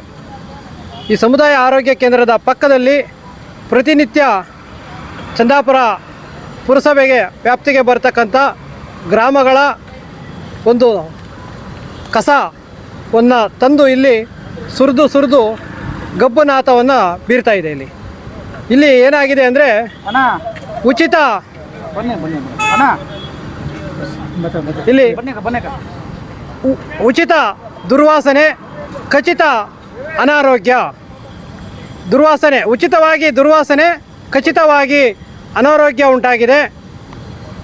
ಆಸ್ಪತ್ರೆಯ ಪಕ್ಕದಲ್ಲಿ ರೋಗಿಗಳು ಆರೋಗ್ಯವನ್ನು ಕಾಪಾಡ್ಕೊಳ್ಳೋಕೆ ಬಂದರೆ ಇನ್ನೂ ಹೆಚ್ಚಿನ ರೋಗಗಳನ್ನು ಉಲ್ಬಣಿಸಿ ದೊಡ್ಡದು ಮಾಡಿ ದೊಡ್ಡ ಹಾಸ್ಪಿಟ್ಲಿಗೆ ಹೋಗಿ ಹಣವನ್ನು ಸುರಿಯುವಂಥ ಒಂದು ಸಂದರ್ಭ ಸೃಷ್ಟಿಯಾಗಿದೆ. ಅಕ್ಕಪಕ್ಕದಲ್ಲಿ ಭಾಳಷ್ಟು ಸಾರ್ವಜನಿಕರು ವಾಸ ಮಾಡ್ತಿದ್ದಾರೆ. ಪ್ರತಿದಿನ ಈ ಒಂದು ಗಬ್ಬು ನಾತಕ್ಕೆ ಅವರು ನರಕ ಯಾತನೆಯನ್ನು ಅನುಭವಿಸಿ ಭಾಳಷ್ಟು ಕಾಯಿಲೆಗಳನ್ನು ಅಳವಡಿಸ್ಕೊಂಡಿದ್ದಾರೆ. ಇದರ ವಿರುದ್ಧವಾಗಿ ಬುಲೆಟ್ ಬಾಬಣ್ಣವರು ಹಲವಾರು ಬಾರಿ ಪುರಸಭೆಗೆ ಮನವಿಗಳನ್ನು ಸಲ್ಲಿಸಿ ಮೌಖಿಕವಾಗಿ ಹೇಳಿದ್ರು ಸಹ ಪರಿಸರ ಕಾಳಜಿ ಇಲ್ಲದ ಪುರಸಭೆ ಅಧಿಕಾರಿಗಳು ಮತ್ತು ನಮ್ಮ ಆರೋಗ್ಯ ಇಲಾಖೆಯ ವೈದ್ಯಾಧಿಕಾರಿಗಳು ಸಹ ಈ ಕಡೆ ಕಾಳಜಿಯನ್ನು ವಹಿಸದೇ ಇರೋದು ಎಲ್ಲ ಒಂದು ಕಡೆ ಸರ್ಕಾರದ ವೈಫಲ್ಯ ಅಂತ ಎದ್ದುಕಾಳುತ್ತೆ. ಹಾಗಾಗಿ ಒಕ್ಕೂಟದ ವತಿಯಿಂದ ಇಲ್ಲಿ ಒಂದು ಪರಿಸರ ಅಭಿಯಾನವನ್ನು ಮಾಡಬೇಕು. ಇಲ್ಲಿರೋ ಈ ಜಾಗವನ್ನು ಸ್ವಚ್ಛಗೊಳಿಸಿ ಇಲ್ಲಿ ಗಿಡಗಳನ್ನು ನೆಟ್ಟು ಒಂದು ಪರಿಸರ ಅಭಿಯಾನವನ್ನು ಮಾಡಬೇಕಂತೇಳಿ ಒಂದು ಸಾಮಾಜಿಕ ಬದ್ಧತೆಯನ್ನು ಹೊಂದಿ ಬುಲೆಟ್ ಬಾಬಣ್ಣವರು ಈ ಸಸಿ ನೆಡುವ ಕಾರ್ಯಕ್ರಮವನ್ನು ಕೈಗೆತ್ತಿಕೊಂಡಿದ್ದಾರೆ. ಅವರಿಗೆ ತುಂಬ ಹೃದಯದ ಅಭಿನಂದನೆಗಳನ್ನು ಸಲ್ಲಿಸ್ತೀನಿ. ಈ ಒಂದು ಸಸಿ ನೆಟ್ಟು ಇಲ್ಲಿ ಹಲವಾರು ಮರಗಳು ಕಾಡು ಆದರೆ ಇಲ್ಲಿ ಒಂದು ಒಳ್ಳೆಯ ಆಮ್ಲಜನಕ ಸಿಗುತ್ತೆ, ಆರೋಗ್ಯಗಳು ಚೆನ್ನಾಗಿರುತ್ತೆ. ಆರೋಗ್ಯಗಳು ಕೆಟ್ಟರೆ ಹಾಸ್ಪಿಟ್ಲ್ಗಳಿಗೆ ಭಾಳಷ್ಟು ಹಣವನ್ನು ಸುರಿದು ಬಡವನಾಗ್ತಾನೆ. ಇವತ್ತು ದಿನ ಹಾಸ್ಪಿಟ್ಲಿಗೆ ಹೋದರೆ ಆಕ್ಸಿಜನ್ ಇಲ್ಲ, ದುಡ್ಡು ಕೊಡಿ, ಆಕ್ಸಿಜನ್ ಇಲ್ಲ, ಬಿಲ್ ಕಟ್ಟಿ, ಆಕ್ಸಿಜನ್ ಇಲ್ಲ, ದುಡ್ಡು ಕೊಟ್ಟು ಅಂಥೇಳಿ ಆಕ್ಸಿಜನ್ನ ದುಡ್ಡು ಕೊಟ್ಟು ಕೊಂಡ್ಕೊಳ್ಳೋ ಮಟ್ಟಕ್ಕೆ ಇವತ್ತು ಪರಿಸ್ಥಿತಿ ಬಂದಿದೆ. ಕುಡಿಯೋ ನೀರನ್ನು ದುಡ್ಡು ಕೊಟ್ಟು ಕುಡಿಯೋವಂಥ ಪರಿಸ್ಥಿತಿ ಬಂದಿದೆ. ಉಸಿರಾಡೋ ಗಾಳಿ, ಶುದ್ಧವಾದ ಗಾಳಿ ಸಿಗ್ತಾ ಇಲ್ಲ. ಅದ್ರ ಜೊತೆಗೆ ಉಚಿತವಾಗಿ ಇಲ್ಲಿ ಗಬ್ಬುನಾಥದ ಗಾಳಿ ಸಿಗ್ತಾ ಇದೆ. ಹಾಗಾಗಿ ಇವತ್ತಿನ ದಿನ ನಮ್ಮನ್ನು ಸಹ ಕರೆಸಿ ಈ ಪರಿಸರ ಅಭಿಯಾನದಲ್ಲಿ ಭಾಗಿಯಾಗಿ ಸಸಿ ನೆಡುವ ಒಂದು ಪರಿಸರ ಕಾಳಜಿಯನ್ನು ವಹಿಸ್ಕೊಂಡಂಥ ಬಾಬಣ್ಣವರು ಮತ್ತು ನಮ್ಮ ಸಂಸ್ಥಾಪಕ ಅಧ್ಯಕ್ಷರಾದಂಥ ಮಂಜು ಸರ್ ಅವರು ಮತ್ತು ಎಲ್ಲ ಸಿಬ್ಬಂದಿ ವರ್ಗಕ್ಕೂ ಅಭಿನಂದನೆಗಳನ್ನು ಸಲ್ಲಿಸ್ತೇನೆ. ರೇಣುಕಾ ಬೊಮ್ಮಸಂದ್ರ ಡಾಕ್ಟರ್ BR ಅಂಬೇಡ್ಕರ್ ಯುವಕತೆ ಸಂಘದ ಮಹಿಳಾ ರಾಜ್ಯಾಧ್ಯಕ್ಷರು ಹಾಗೂ ಒಕ್ಕೂಟದ ಒಂದು ಸದಸ್ಯೆ, ಕಾರ್ಮಿಕ ಒಕ್ಕೂಟದ ಸದಸ್ಯೆ. ಇವತ್ತಿನ ದಿವಸ ನಮ್ಮ ಬುಲೆಟ್ ಬಾಬಣ್ಣವರು ಒಂದು ಉದ್ಯಾನವನನೇ ಸೃಷ್ಟಿ ಮಾಡಿದ್ದಾರೆ. ನೋಡೋದಕ್ಕೆ ಇವಾಗೆ ಇಷ್ಟು ಚೆನ್ನಾಗಿದೆ ಅಂದರೆ ಮುಂದೆ ಎಷ್ಟು ಚೆನ್ನಾಗಿರ್ಬೋದು. ಇದನ್ನು ತುಂಬ ದಿವಸದಿಂದ ಹೇಳ್ತಾ ಇದ್ರು, ರೇಣು ಈ ಥರ ಮಾಡೋಣ, ಈ ಥರ ನಾವು ನಮ್ಮ ಚಂದಾಪುರದಲ್ಲಿ ಯಾವುದೇ ಒಂದು ಗಿಡ ಮರಗಳು ಯಾವುದು ಸರಿಯಾಗಿಲ್ಲ, ನಾವೆಲ್ಲ ಇದನ್ನು ನೆಡೋಣ ಅಂತೇಳಿ ಹೇಳಿದರು. ಆಗ ಇವತ್ತಿನ ದಿವಸ ಇವತ್ತು ಕಾರ್ಯರೂಪಕ್ಕೆ ತೊಗೊಂಬಂದಿದ್ದಾರೆ. ಈ ಕಾರ್ಯರೂಪಕ್ಕೆ ತಂದಿರೋಂಥ ನಮ್ಮ ಬುಲೆಟ್ ಬಾಬಣ್ಣ ಅವ್ರಿಗೆ ನಮ್ಮ ಎಲ್ಲ ತಂಡದಿಂದ ಇದು ವಂದನೆಗಳನ್ನ ಹೇಳ್ತಾ ಇದ್ದೀವಿ. ಹಾಗೆ ನಮ್ಮ ಮಂಜಣ್ಣವ್ರಿಗೂ ಅವ್ರಿಗೂ ಒಂದು ಸ್ವಾಗತ ಮತ್ತು ವಂದನೆಗಳು. ಮತ್ತು ಏನು ಇವತ್ತಿನ ದಿವಸ ಹಾಸ್ಪಿಟ್ಲ್ ಪಕ್ಕ ಈ ಗಲೀಜಿದೆ ಅಂತ ಹೇಳಿದ್ರೆ ನಿಜವಾಗ್ಲೂ ನಾಚಿಕೆ ಆಗಬೇಕು ನಮಗೆ. ಯಾಕಂದರೆ ಒಂದು ಆರೋಗ್ಯನ ನಮ್ಗೆ ಕೊಡಬೇಕಾಗಿರೋಂಥ ವೈದ್ಯಾಧಿಕಾರಿಗಳು ಇಲ್ಲಿ ವೇಸ್ಟ್ ಇಟ್ಕೊಂಡು ಅವ್ರು ಏನಂತ ಮಾಡ್ತಿದ್ದಾರೆ. ಇಲ್ಲಿನ ಅರ್ಧ ಕಾಯಿಲೆ ಅವ್ರಿಗೆ ಬರ್ತಾ ಇದೆ. ಇನ್ನು ಆ ಕಾಯಿಲೆನ ವಾಸಿ ಮಾಡ್ತೀನಿ ಅಂತ ಬೇರೆ ಕೂತಿದ್ದಾರೆ ಈ ಹಾಸ್ಪಿಟ್ಲ್ ಬೇಕಾ ನಮಗೆ? ಆ ಗಾಳಿ ಇಲ್ಲ, ನಿಜ. ಇಷ್ಟಕ್ಕೂ ಜನ ಗಾಳಿ ಇಲ್ಲ. ಒಂದು ಕೊರೋನಾ ಟೈಮಲ್ಲಿ ಆಕ್ಸಿಜನ್ ಇಲ್ಲ ಅಂತೇಳಿ ಎಷ್ಟೋ ಜನ ಸತ್ತೋಗ್ಬಿಟ್ರು. ಹಾಗಾಗಿ ಗಾಳಿ ಬರಬೇಕು ಅಂತೇಳಿದ್ರೆ ನಾವು ಗಿಡ ನೆಡಬೇಕು, ಪ್ರಕೃತಿನ ಉಳಿಸ್ಬೇಕು, ಅರಣ್ಯಗಳನ್ನ ಉಳಿಸ್ಬೇಕು. ಅರಣ್ಯ ನಾಶನ ನಾವು ಮೊದಲು ತಡಿತೀವಿ, ಆವಾಗ ನಮಗೆ ಎಲ್ಲ ಆಕ್ಸಿಜನ್ನು ಸಿಗುತ್ತೆ, ಒಳ್ಳೆ ಗಾಳಿ ಸಿಗುತ್ತೆ ಅಂತ ಹೇಳ್ತಾ ಈ ಮುಖಾಂತರ ಹೇಳ್ತಾ ಇದ್ದೀವಿ. ಈ ಒಳ್ಳೆ ಕೆಲಸ ಮಾಡಿದಂಥ ಎಲ್ಲ ನಮ್ಮ ಕಾರ್ಯಕರ್ತರು ಹಾಗೂ ಸಂಸ್ಥಾಪಕ ರಾಜ್ಯಾಧ್ಯಕ್ಷರು ಮಂಜು ಸರು, ಕನ್ನಡ ಮಂಜು ಅವರು ಹಾಗೂ ನಮ್ಮ ಬುಲೆಟ್ ಅಣ್ಣವ್ರಿಗೆ ಹೃತ್ಪೂರ್ವಕವಾಗಿ ನಮ್ಮ ಕಡೆಯಿಂದ ವಂದನೆಗಳನ್ನ ಹೇಳ್ತಾ ಇದ್ದೀವಿ. ಆಮೇಲೆ ಒಂದೇ ಒಂದು CO ಅವ್ರಿಗೆ ಇದನ್ನು ಮುಟ್ಟಿಸ್ಬೇಕು, ಇದನ್ನು ಬೆಳೆಸ್ಕೊಂಡು ಹೋಗ್ತಾ ಈ ಕೆಲಸನ ಅವ್ರ ಕೈಯಲ್ಲಿ ಮಾಡಿಸ್ಬೇಕು ಅಂತ ಹೇಳ್ತಾ ಈ ಮುಖಾಂತರ ಹೇಳ್ತಾ ಇದ್ದೀನಿ. ಮಾಡಿಸ್ತೀವಿ ರಮೇಶ್ ಅವರೇ. ಚಂದಾಪುರ ಪುರಸಭೆ ವ್ಯಾಪ್ತಿಯ ಸರ್ಕಾರಿ ಆಸ್ಪತ್ರೆ ಪಕ್ಕದ ಒಂದು ಜಾಗದಲ್ಲಿ ಇವತ್ತು ನಾವೊಂದು ಪರಿಸರ ಅಭಿಯಾನ, ಜಾಗೃತಿ ಅಭಿಯಾನ ಅನ್ನೋ ಒಂದು ಕಾರ್ಯಕ್ರಮದ ಅಡಿನಲ್ಲಿ ಇವತ್ತೊಂದು 100 ಗಿಡ ನೆಡೋರ ಮೂಲಕ ಒಂದು ಉದ್ಯಾನವನನ್ನು ಇಲ್ಲಿ ಮಾಡೋದಕ್ಕೆ ನಾವೊಂದು ಚಾಲನೆ ಕೊಟ್ಟಿದ್ದೀವಿ. ವಿಷಯ ಏನಂದರೆ ಸುಮಾರು ತಿಂಗಳುಗಳಿಂದ ಇಲ್ಲಿ ನಮ್ಮ ಪುರಸಭೆಯವರು ಏನಿದ್ದಾರೆ ಬರೀ ಕಸನ ತಗೊಂಬಂದು ಇಲ್ಲಿ ಸುರಿದು ಅಕ್ಕಪಕ್ಕ ಇರೋಂಥ ಇಲ್ಲಿ ಮನೆಗಳಿದ್ದಾವೆ, ಆಸ್ಪತ್ರೆಗಳಿದ್ದಾವೆ. ಇಲ್ಲಿ ಪಕ್ಕದಲ್ಲೇ ಒಂದು ರಸ್ತೆ ಇದೆ, ಸಂತೆ ನಡೆಯುತ್ತೆ. ಪ್ರತಿನಿತ್ಯ ಇಲ್ಲಿ ಸಾವಿರಾರು ಜನ ಓಡಾಡ್ತಾರೆ. ಈ ದಾರಿನಲ್ಲಿ ಬರೋವಾಗ ಇಲ್ಲಿ ಮನೇಲಿ ವಾಸ ಮಾಡೋರಿಗೆ, ಹಾಸ್ಪಿಟ್ಲಿಗೆ ಬರೋರಿಗೆ ಎಲ್ಲರಿಗೂ ಇದರಿಂದ ಬರೋಂಥ ಗಬ್ಬು ನಾತ ಏನಿದೆ ಅದರಿಂದ ಅನಾರೋಗ್ಯ ಬಂದು ಆರೋಗ್ಯ ಹದಗೆಟ್ಟು ಹಾಸ್ಪಿಟ್ಲಿಗೆ ಸಾವಿರಾರು ರೂಪಾಯಿ ಖರ್ಚು ಮಾಡೋಂಥ ಒಂದು ಪರಿಸ್ಥಿತಿ ನಿರ್ಮಾಣ ಆಗಿತ್ತು. ಇದನ್ನು ನಾವು ಮನಗಂಡು ಎಷ್ಟೋ ಬಾರಿ ರಮೇಶ್ ರಾಜ್ರವರಿಗೆ ನಾವು ಮನವಿ ಪತ್ರ ಕೊಡೋದ್ರ ಮೂಲಕ ಮತ್ತು ಅವರಿಗೆ ಕರೆ ಮಾಡಿ ತಿಳಿಸೋದ್ರ ಮೂಲಕ ಪ್ರಯತ್ನ ಪಟ್ವಿ. ಆದರೂ ಅವರು ತುಂಬ ತಡವಾಗಿ ಮಾಡ್ತೀವಿ ಅಂದ್ಕೊಂಡು ತುಂಬ ತಡ ಮಾಡಿದ್ರು. ಕೊನೆಗೆ ನಾವೇ ಒಂದು ದಿಟ್ಟ ನಿರ್ಧಾರ ತಗೊಂಡು ಇಂಥ ದಿವಸ ನಾವು ಇದನ್ನು ಮಾಡ್ತೀವಿ, ಹಾಗೆ ನಿಮ್ಮ ಸಹಕಾರ ಕೊಡದೇ ಇದ್ದರೂ ನಾವು ಇದನ್ನು ಮಾಡ್ತೀವಿ ಅಂತ ಹೇಳಿದಾಗ ಸ್ವಲ್ಪ ಮಟ್ಟಿಗೆ ಈ ಗಾಡಿಗಳನ್ನೆಲ್ಲ ತೆಗೆದು ಸ್ವಲ್ಪ ಅನುವು ಮಾಡಿಕೊಟ್ರು. ಆ ಒಂದು ಇದರಲ್ಲಿ ನಾವು ಇವತ್ತು ಗಿಡಗಳು ನೆಟ್ಟಿದ್ದೀವಿ. ಇವತ್ತು ನೇರವಾಗಿ ನಾನು ನಮ್ಮ ಸರ್ಕಾರಗಳಿಗೆ, ಪುರಸಭೆಯವರಿಗೆ, ಅಧಿಕಾರಿಗಳಿಗೆ ಹೇಳೋದೇನೆಂದರೆ, ಇವತ್ತು ನಮ್ಮ ಈ ಕಸ ವಿಲೇವಾರಿಗೆ ಸರ್ಕಾರದಿಂದ ಸಾವಿರಾರು ಕೋಟಿ ಈ ಒಂದು ಕಸ ನಿರ್ವಹಣೆ ಮಾಡೋದಕ್ಕೆ ಅನುದಾನಗಳನ್ನು ಇಟ್ಟಿದ್ದಾರೆ. ಇವತ್ತು ಯಾವುದೇ ಒಂದು ಪ್ರದೇಶದಲ್ಲಾಗಲಿ ಇಂಥ ಕಡೆ ನಾವು ಈ ಕಸನ ಹಾಕಿದ್ರೆ ಯಾವ ರೀತಿಯ ಪರಿಣಾಮ ಬೀರುತ್ತೆ, ಇಲ್ಲಿ ಹಾಕ್ಬೋದಾ ಬೇಡವಾ ಅನ್ನೋ ಒಂದು ಸಾಮಾನ್ಯ ಜ್ಞಾನವೂ ನಮ್ಮ ಪರಿಸರ ಅಧಿಕಾರಿಗಳಿಗಿಲ್ಲ ಅನಿಸುತ್ತೆ. ಇದನ್ನು ನಾವು ಪ್ರತಿಯೊಬ್ಬರು ಇಂಥ ಕಡೆ ಈ ಥರ ಒಂದು ಆಗಿದೆ, ಇದನ್ನು ಸರಿಪಡಿಸಿ ಅಂತ ನಾವು ಎಚ್ಚೆತ್ಕೊಳ್ಳಿ ಅಂತ ನಾವು ಪದೇ ಪದೇ ಹೇಳೋವಂಥ ಸ್ಥಿತಿ ನಿರ್ಮಾಣ ಆಗ್ಬಿಟ್ಟಿದ್ದಾವೆ. ಅವ್ರಿಗೆ ಕಣ್ಣು ಕಾಣಲ್ಲ, ಅವರು ಪ್ರತಿನಿತ್ಯ ಇದರಲ್ಲೇ ಓಡಾಡ್ತಾರೆ. ಈ ವಾಸನೆ ಅವ್ರಿಗೆ ಬರೋದಿಲ್ವಾ? ಇಲ್ಲಿ ಇದಕ್ಕೇನಾದರೂ ಒಂದು ಪರ್ಯಾಯ ಒಂದು ಸ್ಥಳನ ನಿಗದಿ ಮಾಡಿ ಅದಕ್ಕೇನಾದರೂ ಒಂದು ಪರ್ಯಾಯವಾಗಿ ನಾವು ಮಾಡೋಣ ಅನ್ನೋ ಒಂದು ಸಾಮಾನ್ಯ ಜ್ಞಾನಗಳಿಲ್ಲದೆ ಇರೋಂತಹ ಅಧಿಕಾರಿಗಳನ್ನ ನಾವು ತಗೊಂಬಂದು ಕುಳಿಸಿದಾಗ ಇದೇ ರೀತಿ ಆಗೋದು. ಇದು ಪುರಸಭೆ ಅಧ್ಯಕ್ಷರಾಗಿರ್ಬೋದು ಅಥವಾ ಅಧಿಕಾರಿಗಳಾಗಿರ್ಬೋದು, ಮಾನ್ಯ ನಮ್ಮ ಕ್ಷೇತ್ರದ ಶಾಸಕರು ಆಗಿರ್ಬೋದು, ಶಾಸಕರು ಇದೇ ರಸ್ತೆಯಲ್ಲಿ ಅವರ ಒಂದು ಮನೆಗೆ ಹೋಗುವಂಥ ಒಂದು ಕೆಲಸಗಳನ್ನು ಮಾಡ್ತಾ ಇರ್ತಾರೆ. ಅವ್ರ ಗಮನಕ್ಕೂ ಇದು ಬರಬೇಕು.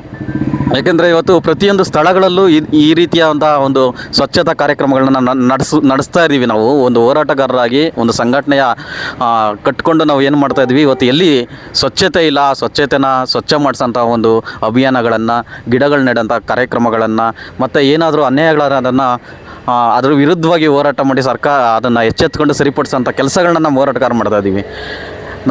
ನೀವು ನಮ್ಮ ಒಂದು ಸಾರ್ವಜನಿಕರ ಒಂದು ದುಡ್ಡಲ್ಲಿ ಸಂಬಳಗಳನ್ನ ತಗೊಂಡು ಒಂದು ಸೀಟಲ್ಲಿ ಕುಂತ್ಕೊಂಡು ಇವೆಲ್ಲ ನೀವು ಪ್ರತಿನಿತ್ಯ ನೋಡಿದ ಹಾಗೆ ಕಾರ್ಯನಿರ್ವಹಿಸೋದು ಎಷ್ಟು ಮಾತ್ರ ಸರಿ ಅಂತ ನಾವು ಒಂದು ಪ್ರಶ್ನೆ ಮಾಡಬೇಕು. ಮುಂದಿನ ದಿನದಲ್ಲಿ ನಾವು ಈ ಸ್ವಚ್ಛತೆ ಕಾರ್ಯಕ್ರಮದ ಜೊತೆಗೆ ನಿಮ್ಮ ಒಂದು ಅಧಿಕಾರನ ಕಿತ್ಕೊಂಡು ನಿಮ್ಮನ್ನು ಮನೆಗೆ ಕಳಿಸೋಂಥ ಕೆಲಸಗಳನ್ನ ಮಾಡಿದಾಗ ಮಾತ್ರ ನೀವು ಎಚ್ಚೆತ್ಕೊತೀರಾ ಅಂತ ಅನಿಸುತ್ತೆ. ಹಾಗಾಗಿ ನಾವು ಹೇಳೋದಿಷ್ಟೇ, ಈ ಒಂದು ನಮ್ಮ ಏನು ಈ ಒಂದು ಕಸ ಇದೆ, ಈ ಕಸನ ಎಲ್ಲೋ ತೊಗೊಂಡೋಗಿ ಎಲ್ಲೋ ಬಿಸಾಕಿ ಜನಗಳಿಗೆ ತೊಂದರೆ ಕೊಡೋ ಬದಲು ಅದನ್ನು ಒಂದು ಕಡೆ ಶೇಖರಣೆ ಮಾಡಿ ಅದರಿಂದ ಒಂದು ಗೊಬ್ಬರ ಥರ ಮಾಡಿ ಅದನ್ನು ರೈತರಿಗೆ ಕೊಡೋಂಥ ಒಂದು ಕೆಲಸ ಮಾಡೋದಕ್ಕೆ ಸರ್ಕಾರದಲ್ಲಿ ಬೇಕಾದಷ್ಟು ಯೋಜನೆಗಳಿದ್ದಾವೆ. ಅದನ್ನು ಮಾಡೋದು ಬಿಟ್ಬಿಟ್ಟು ಎಲ್ಲಂದರೆ ಅಲ್ಲಿ ತಗೊಂಡೋಗಿ ಸುರಿದು ಜನಗಳ ಆರೋಗ್ಯದ ಮೇಲೆ ಚೆಲ್ಲಾಟ ಆಡ್ತಾ ಇರೋಂತಹ ಪುರಸಭೆ ಅಧಿಕಾರಿಗಳು ಇನ್ನು ಮುಂದೆ ಈ ರೀತಿ ನಮ್ಮ ಕಣ್ಣಿಗೆ ಕಾಣಿಸಿದೆ ಆದರೆ ಅವರನ್ನು ಮನೆಗೆ ಕಳಿಸೋಂಥ ಒಂದು ಕೆಲಸ ಮಾಡ್ತೀವಿ ಅಂತ ನಾವು ಈ ಮೂಲಕ ನಮ್ಮ ಕನ್ನಡ ಸಂಘಟನೆಗಳ ಕಾರ್ಮಿಕ ಒಕ್ಕೂಟದಿಂದ ತಿಳಿಸ್ತಾ, ಮುಂದಿನ ದಿನಗಳಲ್ಲಿ ನಮ್ಮ ಈ ಪರಿಸರ ಜಾಗೃತಿ ಅಭಿಯಾನ ಇನ್ನೂ ಬೇರೆ ಬೇರೆ ಭಾಗಗಳ ಕಡೆ ನಾವು ಅದನ್ನು ಆರಂಭ ಮಾಡ್ತೀವಿ. ಹಾಗಾಗಿ ನಮ್ಮ ಈ ಒಂದು ಪರಿಸರ ಜಾಗೃತಿ ಕಾರ್ಯಕ್ರಮಕ್ಕೆ ಬಂದಂತಹ ಪ್ರತಿಯೊಬ್ಬ ನಮ್ಮ ಪದಾಧಿಕಾರಿಗಳಿಗೂ ಹೃದಯ ತುಂಬಿದ ಅಭಿನಂದನೆಗಳನ್ನು ನಾನು ತಿಳಿಸ್ತಾ ಇದ್ದೀನಿ. ಹಾಗೆ ಈ ಒಂದು ಗಿಡ ನೆಡೋದಕ್ಕೆ ಮತ್ತು ಇಲ್ಲಿನ ಒಂದು ಕಸನ ಬೇರೆ ಕಡೆ ಸ್ಥಳಾಂತರ ಮಾಡೋದಕ್ಕೆ ಸತತವಾಗಿ ಪ್ರಯತ್ನ ಪಟ್ಟಂಥ ನಮ್ಮ ರಾಜ್ಯಾಧ್ಯಕ್ಷರು ಬುಲೆಟ್ ಬಾಬಣ್ಣನವರಿಗೂ ಮತ್ತೊಮ್ಮೆ ನಾನು ತುಂಬ ಹೃದಯದಿಂದ ಕೃತಜ್ಞತೆಗಳನ್ನು ತಿಳಿಸ್ತಾ ಇದ್ದೀನಿ. ಹಾಗೆ ಈ ಒಂದು ಕೆಲಸಗಳು ನಮ್ಮ ಒಕ್ಕೂಟದಿಂದ ನಿರಂತರವಾಗಿ ನಡೀಲಿ, ನಿಮ್ಮೆಲ್ಲರ ಸಹಕಾರ ಇದೇ ರೀತಿ ಇರಲಿ ಅಂತ ಈ ಮೂಲಕ ನಾನು ಕೇಳ್ಕೊತಾ ಇದ್ದೀನಿ. ಧನ್ಯವಾದಗಳು. ಪ್ರಯತ್ನ ಪಡ್ತಾ ಇದ್ವಿ ಸ್ವಚ್ಛತಾ ಕಾರ್ಯಕ್ರಮ ಮತ್ತು ಪರಿಸರ ದಿನವನ್ನಾಗಿ ಮಾಡಬೇಕು ಅಂತೇಳ್ಬಿಟ್ಟು ಹೋಗಿ ನಾನು ಇದು ನಮ್ಮ ಸಂಸ್ಥಾಪಕ ರಾಜ್ಯಾಧ್ಯಕ್ಷರಾದಂತಹ ಇದು ಮಂಜಣ್ಣವರು, ನಮ್ಮ ರಾಜ್ಯಾಧ್ಯಕ್ಷರಾದಂಥ ಬುಲೆಟ್ ಬಾಬಣ್ಣವರು, ನಮ್ಮ ನಾರಾಯಣಣ್ಣವರು, ನಮ್ಮ ರವಣ್ಣವರು ಎಲ್ಲ ಸೇರಿ ಅರಣ್ಯ ಇಲಾಖೆ ಹತ್ರ ಹೋಗಿ ಗಿಡ ತರಿಸಿ ತುಂಬಾ ಕಷ್ಟಪಟ್ಟು ಸ್ವಚ್ಛತಾ ಕಾರ್ಯಕ್ರಮಕ್ಕೆ ಕೈ ಜೋಡಿಸಿದ್ದೀವಿ. ಪರಿಸರಕ್ಕೆ ಇಲ್ಲಿ ಕೇಳ್ಕೊಳೋದು ಏನಂತ ಹೇಳಿದ್ರೆ, ನಾನು ಇಲ್ಲಿ ತುಂಬ ಜನ ಬರ್ತಾರೆ, ಹಾಸ್ಪಿಟ್ಲಿದೆ, ಪುರಸಭೆ ಇದೆ, ಅಲ್ಲಿಂದ ಪಕ್ಕದಲ್ಲೇ ಇದೆ, ಎಲ್ಲ ಸಂತೆ ಇದೆ. ಆ ಕಾರಣದಿಂದ ತುಂಬ ಗಲೀಜು ಅಂದರೆ ಗಲೀಜು. ಇಲ್ಲಿ ನಮ್ಮದು ಹೆಡ್ ಆಫೀಸ್ ಬೇರೆ ಇದೆ. ಆ ಕಾರಣಕ್ಕೆ ಇಲ್ಲಿ ಬಂದು ನಿಂತ್ಕೊಳಕ್ಕೆ ಕೂಡ ಆಗ್ತಾಯಿಲ್ಲ.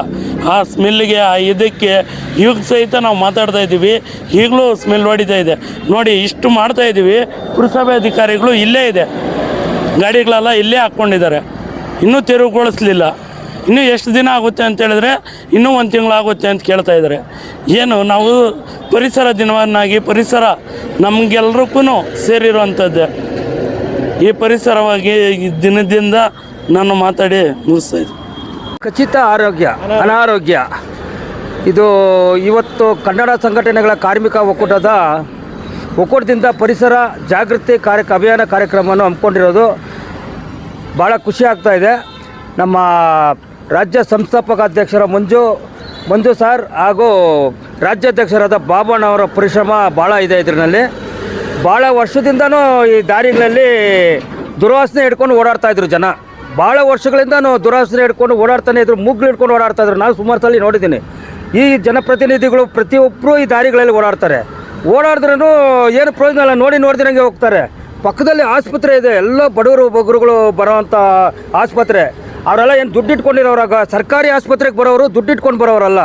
ಯಾವುದೋ 5 ರೂಪಾಯಿ 10 ರೂಪಾಯಿ ಚೀಟಿ ತೊಗೊಂಡು ತೋರಿಸೋವಂಥವ್ರು ಬರೋರು. ಲಕ್ಷಾಂತರ ರೂಪಾಯಿ ಇರೋರು ಯಾರೂ ಬರೋಲ್ಲ. ಅಂಥ ಪಕ್ಕದಲ್ಲಿ ಇಷ್ಟು ಒಂದು ಗಬ್ಬು ದುರ್ವಾತ ಈ ವಸ್ತುಗಳನ್ನೆಲ್ಲ ಹಾಕ್ಕೊಂಡು ಚಿಕನ್ ಅಂಗಡಿ, ಮಾರ್ಕೆಟ್ಗಳದ್ದು ಕಸಗಳು ಪ್ರತಿಯೊಂದು ಎತ್ಕೊಂಬಂದು ಇಲ್ಲಿ ಹಾಕಿ ಆ ಮಳೆ ಬಂದು ಎಲ್ಲ ಕೊಳ್ತಿ ನಾರಿ ಈ ಪಕ್ಕದಲ್ಲಿ ಆಸ್ಪತ್ರೆಯಲ್ಲಿರೋರು ರೋಗಿಗಳು ವಾಸಿ ಆಗೋಲ್ಲ. ಬೇಗ ಇರೋ ರೋಗನ ಇನ್ನೂ ಜಾಸ್ತಿ ಹೆಚ್ಚಿಸ್ಕೊಂಡು ಅಡ್ಮಿಟ್ಗಳಾಗಬೇಕಾಗುತ್ತೆ. ಆದರೆ ಇದು ಈ ಪುರಸಭೆ ಅಧಿಕಾರಿಗಳು ಇದೆಲ್ಲ ನೋಡ್ಕೊಂಡು ಅದು ಹೆಂಗಿದ್ರು ಅಂತ ಗೊತ್ತಿಲ್ಲ. ನಮ್ಮ ರಾಜ್ಯ ಅಧ್ಯಕ್ಷರು ಬಾಬಣ್ಣ ಅವರು ನೋಡಿ, ಅವರು ವರ್ಷಗಳಿಂದ ಪರಿಶ್ರಮ ಪಟ್ಟು ಒಂದು ಕಾರ್ಯಕ್ರಮ ಮಾಡಬೇಕು, ಇಲ್ಲಿ ಜನಗಳಿಗೆ ಅನುಕೂಲ ಮಾಡಬೇಕು, ಏನಾದರೂ ಮಾಡಿ ಜನಗಳು ಈ ವಾಸನೆಯಿಂದ ಕಾಯಿಲೆಗಳಿಂದ ಈ ಪರಿಸರದಿಂದ ದೂರ ಆಗಬೇಕು, ಅವ್ರು ಏನಾದರೂ ಮಾಡಿ ಅವ್ರಿಗೊಂದು ಒಳ್ಳೆ ಕೆಲಸ ಮಾಡಬೇಕಂತ ಅವರು ಸತತ ಪ್ರಯತ್ನದಿಂದ ಈ ನೋಡಿ ಗಿಡ ನೆಟ್ಟ ಕಾರ್ಯಕ್ರಮ ಮಾಡಿ ಇದು ಏನೋ ಪ್ರಯತ್ನ ಮಾಡಿ ಇದನ್ನ ಇದು ಮಾಡ್ಕೊಂಡಿದ್ದಾರೆ. ಇವತ್ತು ಈ ಕಸಗಳಿಗೆ, ಈ ದುರ್ವಾಸನೆಗಳಿಗೆಲ್ಲ ಮುಕ್ತಿ ಅದೆಲ್ಲ ನಮ್ಮ ಬಾಬಣ್ಣ ಮತ್ತು ಮಂಜಣ್ಣ ಅವ್ರಿಗೆ ಸೇರಬೇಕು. ಈ ಕಸದಿಂದ ಇವತ್ತು ಮುಕ್ತಿ ಪಡೆದು ಇವತ್ತು ಪರಿಸರ ಆಗಿ ಗಿಡಗಳನ್ನ ನೆಟ್ಟಿದ್ದೀವಿ. ಮುಂದಿನ ದಿನಗಳಲ್ಲಿ ಇದು ಒಳ್ಳೆ ಗಾರ್ಡನ್ ಆಗುತ್ತೆ, ಪಾರ್ಕ್ ಆಗಿ ಜನಗಳಿಗೆ ಭಾಳ ಅನುಕೂಲ ಆಗುವಂಥ ವಾತಾವರಣ ಸೃಷ್ಟಿ ಆಗುತ್ತೆ. ನೋಡಿ ಎಲ್ಲ ಖುಷಿ ಪಡುವಂಥ ಸೃಷ್ಟಿ ಆಗುತ್ತೆ. ಇದು ಈ ಸಂಘಟನೆಗೆ ಪ್ರತಿಯೊಂದು ಸಂಘಟನೆಗಳು ಇಂಥ ಒಂದು ಕಾರ್ಯಕ್ರಮಕ್ಕೆ ಬಂದು ಪಾಲ್ಗೊಳ್ಬೇಕು. ಪ್ರತಿಯೊಂದರಲ್ಲೂ ನಾವು ಆಗ್ತಾ ಇರ್ತೀವಿ, ಬಂದಿದ್ದ ಜೊತೆಲಿ ನೀವು ಸೇರಿ ಪಾಲ್ಗೊಳ್ಳಿ ಅಂತ ಪಾಲ್ಗೊಳ್ಬೇಕು. ಇಂಥ ಕಾರ್ಯಕ್ರಮಕ್ಕೆ ಪಾಲ್ಗೊಳ್ಳಲ್ಲ, ಸುಮ್ಮನೆ ಇಂಥ ಯಾವುದೋ ಬೇಡದಿರೋಂಥ ಕಾರ್ಯಕ್ರಮಗಳಿಗೆ ಹೋಗ್ತಾರೆ. ಇಂಥ ಕಾರ್ಯಕ್ರಮಗಳು ಇವತ್ತು ಇಷ್ಟು ಜನ ಇದ್ದೀವಿ, ಇನ್ನೂ ಒಂದು ಅಷ್ಟು ಜನ ಸೇರಿದ್ರೆ ಇನ್ನೂ ಅಷ್ಟು ಶಕ್ತಿ ಬರುತ್ತೆ. ಅದೇ ಇವತ್ತು ಭಾಳ ಖುಷಿಯಾಗುವಂಥ ವಿಷಯ ಇದು. ಮತ್ತು ನಮ್ಮ ಬಾಬಣ್ಣ ಮತ್ತು ಮಂಜಣ್ಣ ಅವರಿಗೆ ನನ್ನ ಕಡೆಯಿಂದ ಹೃದಯಪೂರ್ವಕ ಅಭಿನಂದನೆಗಳು. ಅವರಿಗೆ ನಾರಾಯಣ್ ಕುಮಾರ್ ಅಂತ, ರಾಜ್ಯ ಗೌರವಾಧ್ಯಕ್ಷ, ಕನ್ನಡ ಸಂಘಟನೆ ಕಾರ್ಮಿಕ ಒಕ್ಕೂಟ ಅಂತ. ಕನ್ನಡಾಂಬೆ ರಕ್ಷಣಾ ವೇದಿಕೆ ಶಿವಮೊಗ್ಗ ಜಿಲ್ಲೆಯಲ್ಲಿ ರಾಜ್ಯ ಉಪಾಧ್ಯಕ್ಷರಾಗಿದ್ದೀವಿ ಯುವಘಟ್ಟದಲ್ಲಿ. ಇವತ್ತು ಸಂಸ್ಥಾಪಕರು ಆದ ಮಂಜುನಾಥ್ ಸರ್ ಅವರ ನೇತೃತ್ವದಲ್ಲಿ ಹಾಗೂ ಬುಲೆಟ್ ಬಾಬಣ್ಣ ಅವರ ಅಧ್ಯಕ್ಷತೆಯಲ್ಲಿ ಪರಿಸರ ಅಭಿಯಾನ ಗಿಡ ನೆಡ ಹಮ್ಮಿಕೊಂಡಿದ್ದೀವಿ. ಇಲ್ಲಿ ಏನಂದರೆ ಸಾರ್ವಜನಿಕ ಆಸ್ಪತ್ರೆ ಇದೆ. ಇಲ್ಲಿ ಬರುವಂಥ ರೋಗಿಗಳಿಗೆ ತುಂಬ ತೊಂದರೆ ಆಗ್ತಾ ಇದೆ. ಇಲ್ಲಿ ಬರುವಂಥದ ದುರ್ವಾಸನೆ ಆರೋಗ್ಯದ ಮೇಲೆ ಪರಿಣಾಮ ಬೀಳ್ತಾ ಇದೆ. ಊರು ಕನ್ನಡ ಸಂಘಟನೆಯಲ್ಲಿ ಅಧ್ಯಕ್ಷರು ಪೋಸ್ಟ್ ಕೊಟ್ಟಿದ್ದಾರೆ. ಬಟ್ ನಾವು ತಿಂಗ್ಳಿಗೊಂದು ಸರಿ ಬಂದರೆ ಕೂಡ ನಾವು ಇಲ್ಲಿ ನಿಲ್ಲೋದಿಲ್ಲ, ಆ ಥರ ಸ್ಮೆಲ್ ಬರ್ತಾ ಇದೆಯಾ. ಹಾಗಾಗಿ ನಮ್ಮ ಅಣ್ಣ ತುಂಬ ಹೋರಾಟಗಳು ಮಾಡಿದ್ರು, ಯಾವುದು ಇದು ಸಕ್ಸಸ್ ಆಗಿಲ್ಲ. ಈಗ ನಮ್ಮ ಅಣ್ಣ ಕೈ ಇಟ್ಟಿದ್ದು ಒಂದು, ಹಂಗಾಗಿ ಎಲ್ಲ ಸಂಘಟನೆ ಅಣ್ಣ ತಮ್ಮಂದರು ಸೇರಿ ಇದನ್ನು ಇವತ್ತಿನಿಂದನೇ ಸ್ಟಾರ್ಟ್ ಮಾಡಿ ಗಿಡ ಉಣ ಕೆಲಸ ಮುಂದುವರಿಸಿ ಈಗ ಈ ಕೆಲಸ ಇಷ್ಟಕ್ಕೆ ಸಕ್ಸೈಸ್ ಆಗಲಿ ಅಂತ ನಮ್ಮ ಅಣ್ಣ. ಪೇಷೆಂಟು ನಾವು ನಾಯಿ ಕಚ್ಚಿದಾಗ ಹೋದಾಗ ಒಳಗಡೆ ನಿಂತ್ಕೊಂಡಿಲ್ಲ ನಾನು. ಆಮೇಲೆ ಆನೆಕಲ್ಗೆ ಹೋಗಿ ಇಂಜೆಕ್ಷನ್ ಮಾಡಿಸ್ಕೊಂಡೆ. ಬಟ್ ಅವರವರು ಸ್ವಾರ್ಥಕ್ಕೆ ಅವ್ರವ್ರು ಬಯಸ್ಕೊತಾ ಇದ್ದಾರೆ ಅಷ್ಟೇ. ಯಾವ ಮಿನಿಸ್ಟ್ರು ಇದನ್ನು ಮುಂದೆ ಅವನ ಕಣ್ಣು ಕಾಣಿಸಿಲ್ಲ, ಇದನ್ನು ಕೆಲಸ ಮಾಡಬೇಕು ಅನ್ನೋದು ಅವನಿಗೆ ಮಾಡಬೇಕು, ಇಲ್ಲಿರೋರಿಗೆ ತೊಂದರೆ ಆಗ್ತಾಯಿದೆ ಅಂತ ಕೂಡ ಕಣ್ಣು ಕಾಣಿಸ್ತಾ ಇಲ್ಲ. ಹಂಗಾಗಿ ಯಾರೋ ಒಬ್ಬರು ಸತ್ತವ್ರೆ, ಅವ್ರ ಪಾಡು ಅವ್ರು ಏನೇನೋ ಮಾಡ್ಕೊಂಡ್ಲಿ. ನಾನು ಚೆನ್ನಾಗಿದ್ದೀನಲ್ಲ, ಒಳ್ಳೆ ಮನೆ, ಡೂಪ್ಲೆಕ್ಸ್ ಮನೆ ಒಳಗಡೆ ನಾನಿದ್ದೀನಿ. ಯಾರೋ ಸಂತೆಗೆ ಬರೋರನ್ನ ಹೋಗಲಿ, ಹಾಸ್ಪಿಟ್ಲಿಗೆ ಬರೋರನ್ನ ಹೋಗಲಿ, ನಾನು ಚೆನ್ನಾಗಿದ್ದೀನಿ ಅಂತ ಬಯಸ್ಕೊಂಡು ಅವ್ರವ್ರ ಮನೆಗೆ ಅವ್ರ ಸ್ವಾರ್ಥಕ್ಕೆ ಅವ್ರು ಬಯಸ್ಕೊತಾ ಇದ್ದಾರೆ. ಹಂಗಾಗಿ ನಾವು ಈಗ ಬಾಬಣ್ಣ ಇಷ್ಟು ದಿನ ನಾವು ನಮ್ಮ ಅಣ್ಣ ಏನಣ್ಣ ನೀನು ಹಿಂಗೆ ಇದೆಯಾ, ಈ ವಾಸನೆ ಹಿಡ್ಕೊಂಡು ಯಾಕಣ್ಣ ಹಿಂಗೆ ಮಾಡ್ತಾ ಇದೀಯ, ಏನಮ್ಮ ಯಾರಿಗೆ ಹೇಳಿದ್ರೇನು ಯಾರು ಇದನ್ನು ಸ್ಪಂದಿಸೋಕೆ ಬಂದಿಲ್ಲ. ಹಂಗಾಗಿ ನಾವೇ ಮಾಡೋಣ ಇದನ್ನು ಕೆಲಸ ಅಂದ್ಬಿಟ್ಟು 3 ತಿಂಗಳಿನಿಂದ ಇದನ್ನು ಮನಸ್ಸಲ್ಲಿಟ್ಟು ಈಗ ಅಣ್ಣ ಧೈರ್ಯ ಕೊಟ್ಟು ಅಣ್ಣನೇ ಗಿಡ ತಂದಿಟ್ಟು ಇದನ್ನು ನಮ್ಮನ್ನೆಲ್ಲ ಕರೆಸಿ ಗಿಡ ಉಣೋ ಕೆಲಸ ಮುಂದುವರಿಸಿದ್ದಕ್ಕೆ ಅಧ್ಯಕ್ಷರಿಗೆ ನಮ್ಮ ಪುರಸಭಾ ವತಿಯಿಂದ ತುಂಬ ಹೃದಯದ ಅಭಿನಂದನೆಗಳನ್ನು ಸಲ್ಲಿಸ್ತೇವೆ. ಕಾರಣ ನಮ್ಮ ಬುಲೆಟ್ ಬಾಬುರವರು ಪರಿಶ್ರಮ, ಪ್ರತಿದಿನವೂ ನಮ್ಮ ಕಚೇರಿಗೆ ಭೇಟಿ ನೀಡಿ ಹಲವಾರು ಬಾರಿ ಮನವಿಗಳನ್ನು ಸಲ್ಲಿಸಿ ಈ ದಿವಸ ಅವರ ಹೋರಾಟದ ಫಲ ಎಂದರೆ ತಪ್ಪಾಗಲಾರದು. ಅವರ ಫಲಕ್ಕೆ ಈ ದಿನ ಒಂದು ಪ್ರಯೋಜನ ಆಗಿದೆ. ಇನ್ನು ಮುಂದೆ ನಾವು ಸಹ ಪುರಸಭೆ ವತಿಯಿಂದ ನಾವು ನಮ್ಮ ಬಾಬುರವರ ನೇತೃತ್ವದಲ್ಲಿ ಇದೇ ರೀತಿಯ ಒಂದು ಚಂದಾಪುರ ಸ್ವಚ್ಛ ಚಂದಾಪುರವನ್ನಾಗಿಸಲು ನಮ್ಮ ಪುರಸಭಾ ವತಿಯಿಂದ ನಾವು ಈ ಮೂಲಕ ಅವರಿಗೆ ಭರವಸೆಯನ್ನು ನೀಡ್ತಾ ಇದ್ದೀವಿ. ಸರ್, ಈ ಜಾಗದಲ್ಲಿ ಸುಮಾರು ಸಲ ಹೋರಾಟಗಳಾಗಿದೆ. ಈ ವಾತಾವರಣ ಬದಲಾಗ್ತದೆ. ಈಗಲೂ ಸಹ ನೋಡಿದ್ದ ವಾಹನಗಳು ಇಲ್ಲೇ ಇದ್ದಾವೆ. ಇವೆಲ್ಲ ಯಾವಾಗ ಬೇರೆ ಕಡೆ ನಮಗೆ ಸ್ವಲ್ಪ ಸ್ಥಳದ ಸಮಸ್ಯೆ ಇದೆ. ಅದನ್ನು ಮನಗಂಡು ಈಗ ಅಧಿಕಾರಿಗಳು ಅದಕ್ಕೆ ಒಂದು ಸೂಕ್ತ ಸ್ಥಳವನ್ನು ಗುರುತಿಸ್ಕೊಡ್ತಾ ಇದ್ದಾರೆ. ಆ ಮುಂದಿನ ದಿನಗಳಲ್ಲಿ ನಾವು ಇವರಲ್ಲಿ ಎಲ್ಲ ಸಂಘಟನೆಗಳಲ್ಲಿ ಕೇಳ್ಕೊಳ್ಳೋದಿಷ್ಟೇ, ಒಂದು ಕೈಯಿಂದ ಚಪ್ಪಾಳೆ ತಟ್ಟಿದ್ರೆ ಆಗೋದಿಲ್ಲ. ಇಂಥ ಸಂಘಟನೆಗಳು ನಮ್ಮ ಪುರಸಭಾ ಪೌರ ಕಾರ್ಮಿಕರೊಂದಿಗೆ ಸಹಕರಿಸಿದಾಗ ಮಾತ್ರ ಸ್ವಚ್ಛ ಚಂದಾಪುರವನ್ನಾಗಿಸಲು ಸಾಧ್ಯವಾಗುತ್ತೆ. ತಾವುಗಳು ಸಹ ಇನ್ನು ಮುಂದೆ ಇದೇ ರೀತಿಯ ಸಹಕಾರ ಕೊಡಿ, ನಾವು ನಿಮ್ಮೊಂದಿಗೆ ಇರುತ್ತೇವೆಂದು ನಮ್ಮ ಪುರಸಭಾ ಪರವಾಗಿ ಅವರಿಗೆ ಭರವಸೆಯನ್ನು ನೀಡ್ತಾ ಇದ್ದೀವಿ.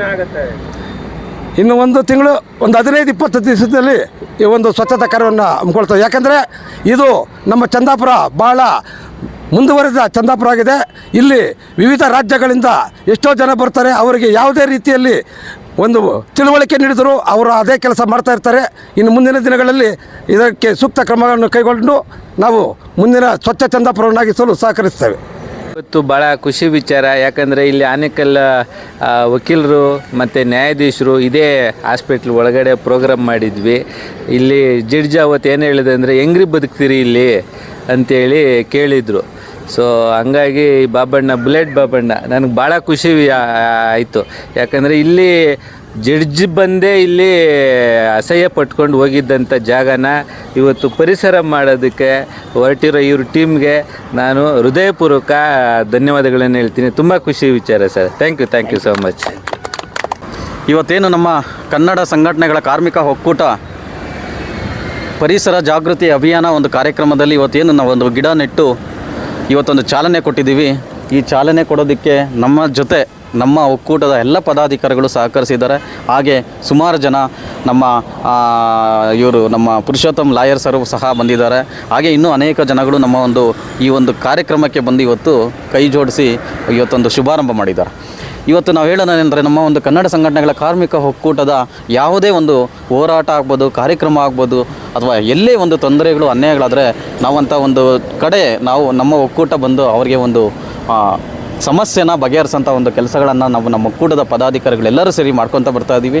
ಹಾಗೆ ಇವತ್ತು ಏನು ನಮ್ಮ ಕಾರ್ಯಕ್ರಮಕ್ಕೆ ಬಂದಿದ್ದಾರೆ, ಈ ಒಂದು ಕಾರ್ಯಕ್ರಮ ಯಶಸ್ವಿ ಆಗೋದಕ್ಕೆ ಕಾರಣ ಆದಂತಹ ನಮ್ಮ ಕನ್ನಡ ಸಂಘಟನೆಗಳ ಕಾರ್ಮಿಕ ಒಕ್ಕೂಟದ ರಾಜ್ಯಾಧ್ಯಕ್ಷರು ಶ್ರೀಯುತ ಬುಲೆಟ್ ಬಾಬಣ್ಣನವರಿಗೆ, ಹಾಗೂ ನಮ್ಮ ಗೌರವಾಧ್ಯಕ್ಷರು ಶ್ರೀ ನಾರಾಯಣ್ ಕುಮಾರ್ ಅವರು, ಹಾಗೆ ಮಾದೇಪುರ ಅಧ್ಯಕ್ಷರಾದಂತಹ ಮಾರಕ್ಕನವರು, ನಮ್ಮ ಸಲಹಾ ಸಮಿತಿ ರಾಜ್ಯಾಧ್ಯಕ್ಷರಾದಂತಹ ರವಿ ಸರು, ಹಾಗೆ ನಮ್ಮ ಕನ್ನಡ ಧನುಷು ರವಿ ಖಜಾನ್ಸಿ, ಹಾಗೆ ನಮ್ಮ ಇವತ್ತು ನಮ್ಮ ಒಂದು ಒಕ್ಕೂಟದ ಕೆಲಸ ಕಾರ್ಯಗಳನ್ನು ನೋಡಿಕೊಂಡು ನಾವು ನಿಮ್ಮ ಜೊತೆ ಕೈ ಜೋಡಿಸಿ ಅಂತ ಬಂದಿರೋಂತಹ ನಮ್ಮ ಮಂಜುನಾಥ್ ಸರು, ಹಾಗೆ ಮುರುಗೇಶ್ ಸರು, ಇನ್ನೂ ಅನೇಕರು ಹೆಸರುಗಳು ಗೊತ್ತಿಲ್ಲ. ಹಾಗಾಗಿ ಗೊತ್ತಿಲ್ಲದೆ ಇರೋಂಥ ಹೆಸರುಗಳವರು ಪ್ರತಿಯೊಬ್ಬರು ಇವತ್ತು ನಮ್ಮ ಜೊತೆ ಕೈ ಜೋಡಿಸಿದ್ದಾರೆ. ಅವರಿಗೆಲ್ಲರೂ ತುಂಬ ಹೃದಯದ ಧನ್ಯವಾದಗಳನ್ನು ತಿಳಿಸ್ತೀನಿ. ಹಾಗೆ ಬಂದಂತಹ ನಮ್ಮ ಲಾಯರ್ ಸರ್ಗೂ ಧನ್ಯವಾದಗಳನ್ನು ತಿಳಿಸ್ತೀನಿ.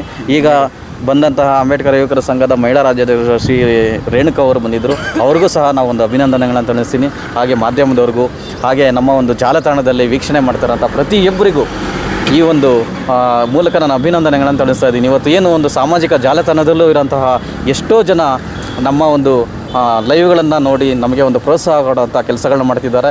ಹಾಗಾಗಿ ನಾವು ಜಾಲತಾಣದ ಮುಖಾಂತರ ಆಗ್ಬೋದು, ಮಾಧ್ಯಮದ ಮುಖಾಂತರ ಆಗ್ಬೋದು, ಹೇಳೋದಿಷ್ಟೇ, ನಮಗೆ ಎಲ್ಲಿ ಅನ್ಯಾಯ ಕಂಡುತ್ತೋ, ಎಲ್ಲಿ ನಮಗೆ ಒಂದು ಸಮಸ್ಯೆಗಳು ಉದ್ಭವ ಆಗುತ್ತೋ ಅಲ್ಲಿ ಪ್ರಶ್ನೆ ಮಾಡೋದನ್ನು ನಾವು ಮಾಡಬೇಕು. ಪ್ರಶ್ನೆ ಮಾಡಿದ್ದೇ ಆದರೆ ನಮಗೆ ಅಲ್ಲಿ ಬಗೆಹರಂಥ ಕೆಲಸಗಳನ್ನ ಮಾಡ್ತವೆ. ಆ ಪ್ರಶ್ನೆ ಮಾಡೋಂಥ ಅಧಿಕಾರನ್ನು ನಮ್ಮ ಡಾಕ್ಟರ್ BR ಅಂಬೇಡ್ಕರ್ ಅವರು ನಮಗೆ ಕೊಟ್ಟಿದ್ದಾರೆ. ಆ ಒಂದು ಹಕ್ಕನ್ನು ನಾವು ಚಲಾಯಿಸೋಂತಹ ಒಂದು ಕೆಲಸನ ನಾವೆಲ್ಲ ಕಡೆ ಮಾಡೋಣ. ಹಾಗಾಗಿ ನಮ್ಮಿಂದ ಆಗಷ್ಟು ಜನಗಳಿಗೆ ಒಂದು ಸಹಾಯ ಆಗೋ ರೀತಿಯಲ್ಲಿ ನಾವು ಕೆಲಸಗಳನ್ನು ಮಾಡೋಣ ಅಂತ ಈ ಮೂಲಕ ಹೇಳ್ತಾ, ಮತ್ತೊಮ್ಮೆ ಬಂದಿರೋಂಥ ಎಲ್ಲರಿಗೂ ತುಂಬ ಹೃದಯದಿಂದ ಒಂದು ಧನ್ಯವಾದಗಳನ್ನು ತಿಳಿಸ್ತಾ ಇದ್ದೀನಿ.